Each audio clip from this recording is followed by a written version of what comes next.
Hi guys, welcome back to Class of Learning. You're with Rahul Sharma, your friend, and guys, this class all about MEG 05. So last आप preparation for MEG 5 से exam है हमारा, आपकी video की wait कर रहे थे. We have been waiting for this particular video from long period of time, and now we want you to discuss that important topics जो हम कर लेते हैं, and we're going to crack the paper easily. The first thing that we need to clear is all about to clear the concept of this particular paper. Yes, we do have almost 8 blocks in this paper, and how we guys are going to get it all clear in a short span of time. I'm not talking about those who have been studying for the last 4 to 5 months, but it's all about those who just started now. Honestly, if you've been following my videos from the long period of time, you know each and every factor, what to do, how to do, what are the basic provisions, कौन से concepts हैं जिनको clear करना है, and how you guys are going to get everything clear.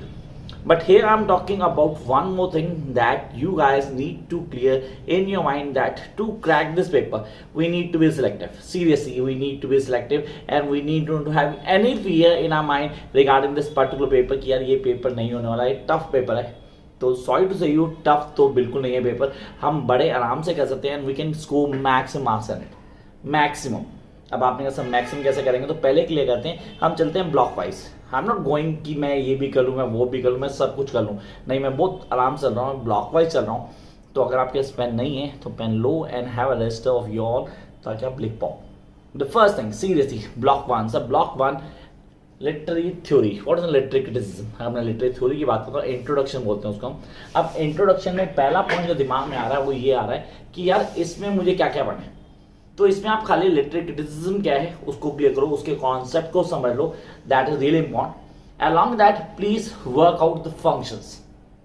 I repeat, the functions of literary criticism. क्या है function से समझना, उसको क्लियर करना, उसके कॉन्सेप्ट को जानना, उसके हिस्ट्री को क्लियर करना, ये सारे फंक्शन नोट्स में आपके पास हैं. You do have the notes, I know all that. Those who don't have can get the notes, but वो फ्री ऑफ नहीं है, उसके लिए आपको पे करना पड़ता है. चलो यार, फर्स्ट पॉइंट आपने कहा ब्लॉक वन हमें क्लियर हो गया. We jump to the second block, that is really important block. आपने बोला sir it is classical criticism. Classical criticism sir कौन से क्वेश्चन कर रहे हैं, मतलब we are talking Plato, we are talking Aristotle. Sir tragedy of Aristotle, catharsis, hamartia, then we do have mimesis. Sir imitation एक ही चीज़ है यार, इसको प्योरिफिकेशन भी बोलते हैं, प्योरोगेशन भी बोलते हैं. अब आपने कहा सर कई चीज़ें हैं हमें क्लियर करनी है, तो सब बताऊंगा यहाँ पे. मैंने कहा पहले पेन हाथ में ले लेना and do right on what I am saying here.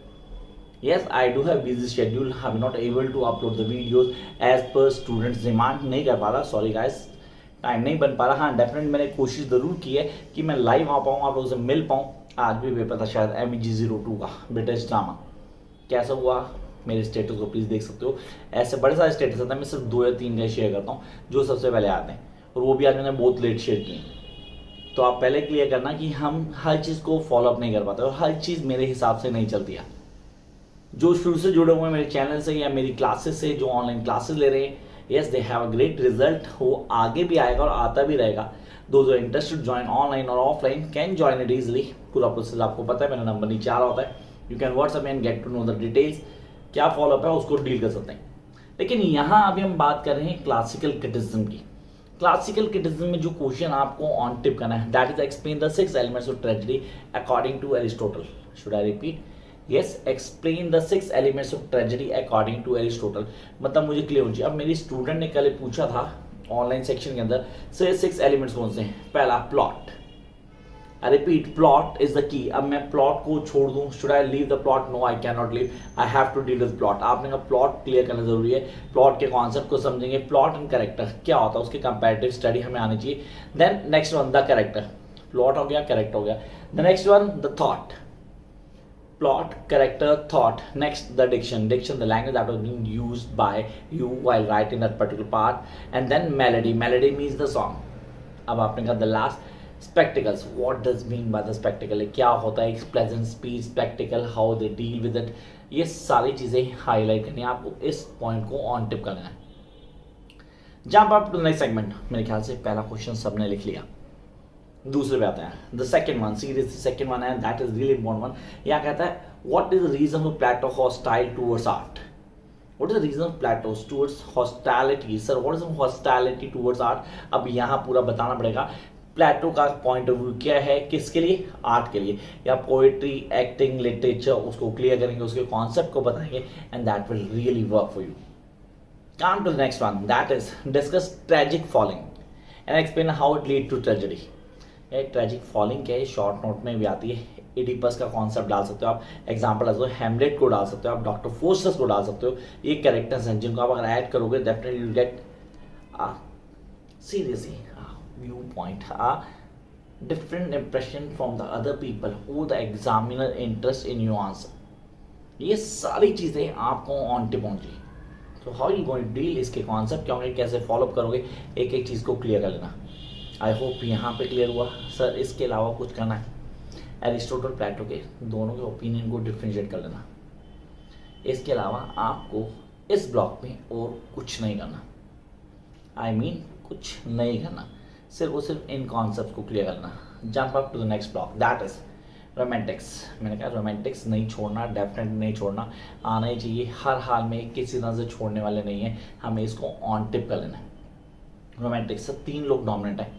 कौन, William Wordsworth, S T Coleridge and P B Shelley. 3 dominant है पूरी तरह से, मैं बता रहा हूँ, इसको लिख लो यार. ब्लॉक 3, ब्लॉक 1 में से इंट्रोडक्शन बोली थी मैंने, आई होप आपने क्लियर कर ली. आप कहते हो इसमें क्या करना है, इसमें हम वर्ड्सवर्थ की थ्योरी पढ़ेंगे towards the poetry diction. So with the reference of preface to lyrical ballad. Yes, preface to lyrical ballad. अब आपको याद होगा वर्ड्सवर्थ ने कहा था, वर्ड्सवर्थ ने कहा था कि ना यार हमारी जो डिक्शन होनी चाहिए वो एक होनी चाहिए, प्रोज और poetry. That it should be easy for the reader. Reader बड़े आराम से समझ पाएँ, चीज़ों को क्लियर कर पाएँ. अब आपने कहा सर हम कितने आराम से पढ़ रहे हैं, कैसे क्लियर करते हैं, कौन से कॉन्सेप्ट हमें ऑन टिप पहुँचे, वो सारी की सारी बातें यहाँ आती हैं. And we need to clear each and every point. I hope concept clear हुआ, ये कन्फर्म पेपर आएगा. देन कहता what role does P B Shelley assign to the poets of the 19th century. Sir ये तो हमने पढ़ा ही नहीं. और भाई sir defence of poetry, honestly defence of poetry, poetry के लिए पोएट को क्या क्या करना चाहिए, उसने वही पॉइंट ऑफ किया, खाली क्वेश्चन का फेस बदल दिया.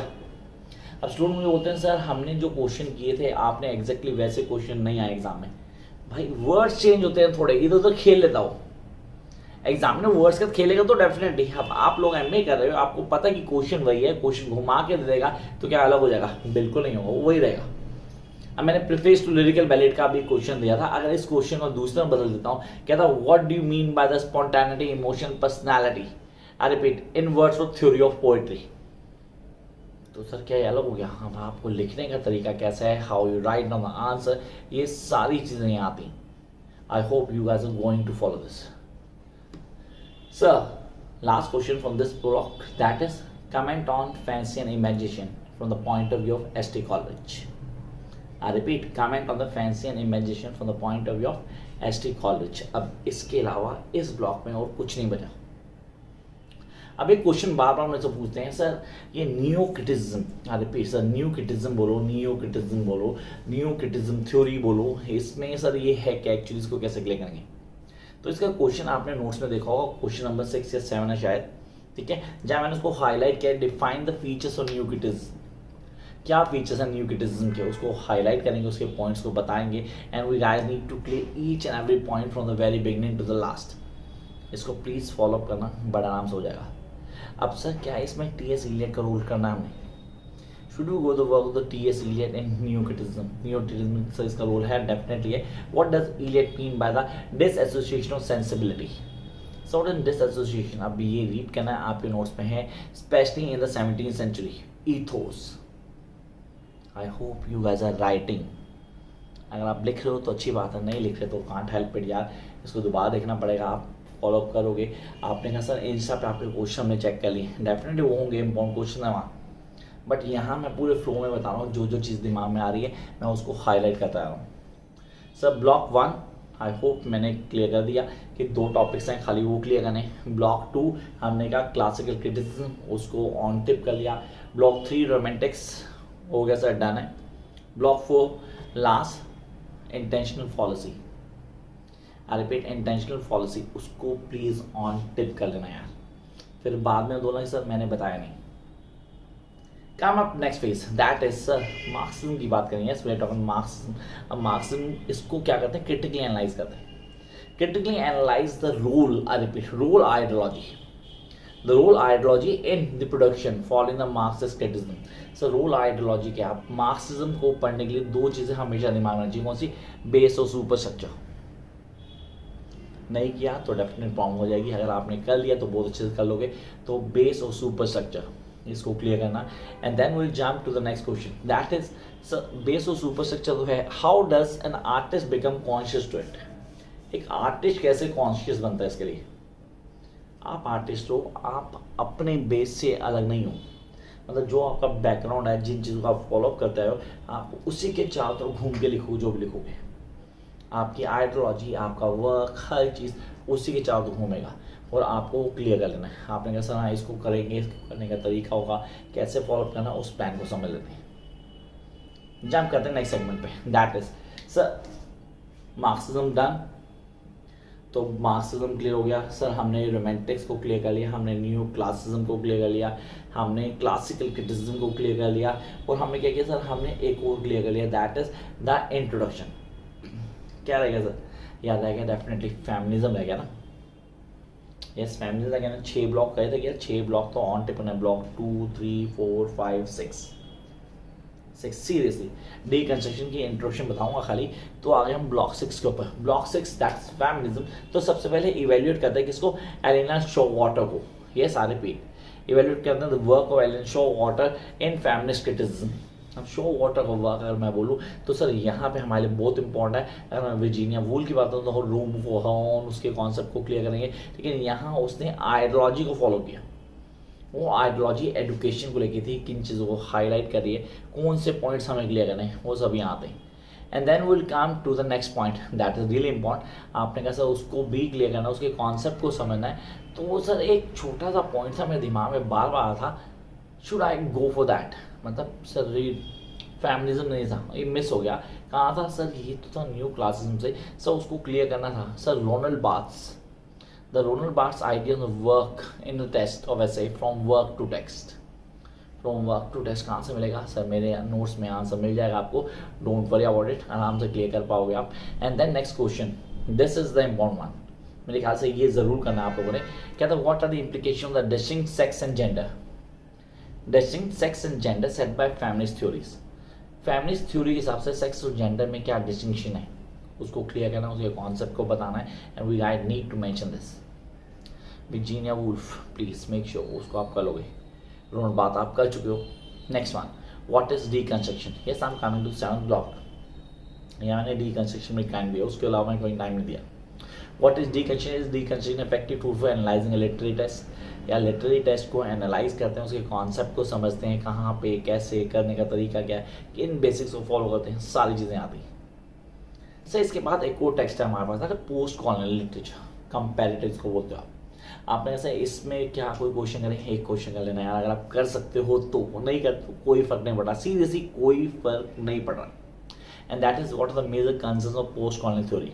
मेजर कंसर्न्स क्या हैं, कैसे करते हो, करने का तरीका क्या था, किन चीज़ों को क्लियर करोगे, इसमें डायसोपोर हो गया उसको क्लियर कर लेना, उसके कॉन्सेप्ट को समझ लेना, ये सारी चीज़ें आपके दिमाग में रहनी चाहिए। अब ये तो होगी बेसिक पॉइंट जो हमें क्लियर करने थे।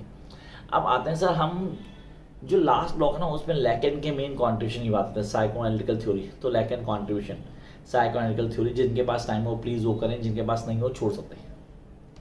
डन, आई होप कॉन्सेप्ट क्लियर हुआ। जंप करते हैं कहाँ, जंप करते हैं शॉर्ट नोट्स के ऊपर। Yes sir we need to clear the short notes too. तो linguistic sign, first linguistic sign, किसने पढ़ा किसने नहीं पढ़ा, डेफिनेटली नो आइडिया। मैं सीरियसली नहीं जानता आपने पढ़ा या नहीं पढ़ा, बट हाँ उसको कर लेना, लिख लो यार please, linguistic sign. Next one, gynotext. अब मुझे आना चाहिए गायनोटेक्स्ट क्या है, उसके कॉन्सेप्ट क्या है, कैसे लिखेंगे, लिखने का तरीका क्या होगा। कम्युनिकेशन चेन, सर एक कम्युनिकेशन चेन क्या होती है, प्लीज़ थोड़ा डिटेल में बता दो ताकि हम लोग समझ पाएँ। ये रेफर करती है ट्रांसमिशन ऑफ रिटन और spoken text between a sender and receiver. Sender और रिसीवर के बीच में जो लिखी गई या बोली गई लैंग्वेज को पास ऑन करते हैं, उस पूरी चेन को हम बोलते हैं कम्युनिकेशन चेन। सो ये तो कम्युनिकेशन से आ गया definitely. Then purification, what do purification, sir ये तो सुना नहीं, क्या था आसिस तो सुना होगा, वही आ रही, इसको प्योरिफिकेशन भी कहते हैं, घबरा मत जाना। Next one sir, free play of science. Sir ये तो हमने कभी नहीं पढ़ा, फ्री प्ले ऑफ साइंस। अभी बताया था डीकंस्ट्रक्शन को फ्री प्ले ऑफ साइंस ही बोलते हैं। आपने कहा डीकंस्ट्रक्शन समझ गया, उसके कॉन्सेप्ट को क्लियर कर लिया, एंड देन ध्वनि सर आना चाहिए।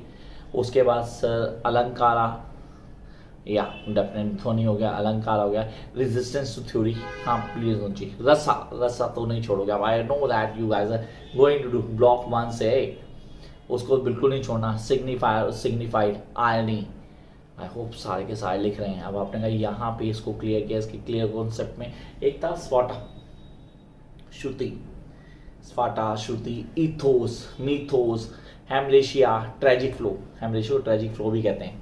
Then emotion recollection in tranquility, ये क्या है, इसको कैसे क्लियर करते हैं। एंड द 1 2 मोर डेफिनेटली, जब कर रहे हो तो सारी तैयारी करी हो, पूरी टाइम है अभी, सब नोट्स में मिल जाएगा आपको।